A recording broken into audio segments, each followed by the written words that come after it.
You know રિલેશનશિપમાં બ્રેકઅપનો phase આવ્યા પછી એક એવો પણ ફેઝ આવે છે જ્યારે એ વ્યક્તિ સાથે વાતચીત પણ નથી થતી, એ વ્યક્તિનો ચહેરો જોવાનો પણ મોકો નથી મળતો.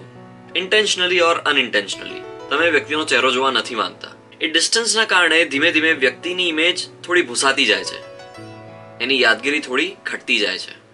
પણ એટલે આજની કવિતા. કેમ તું યાદ નથી આવતી? કેમ તું યાદ નથી આવતી? આટલો સમય સાથે હોવા છતાં તું કેમ યાદ નથી આવતી? હજુ 2 વર્ષ જ તો થયા છે છૂટા પડે, છતાં તું કેમ યાદ નથી આવતી? બસ યાદ આવે છે તો એ કાનના ઝુમકા, જેની ઉપર કોમ્પ્લિમેન્ટ ના આપવા બદલ તે મારી જોડે 2 દિવસ અબોલા લીધા હતા. એ 48 કલાકનું શાબ્દિક અંતર મને યાદ આવે છે, પણ તું કેમ યાદ નથી આવતી?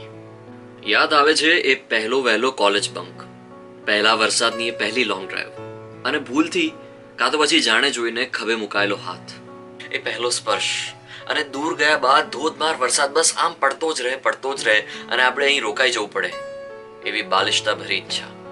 એ બધું જ યાદ આવે છે, બસ તું જ યાદ નથી આવતી.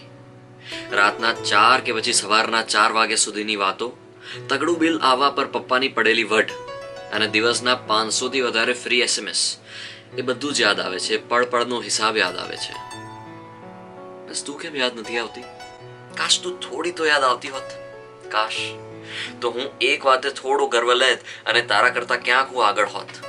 પણ ના, તું પ્રેમમાં પણ આગળ રહી અને મને પ્રેમના વહેમમાં રાખવામાં પણ આગળ રહી.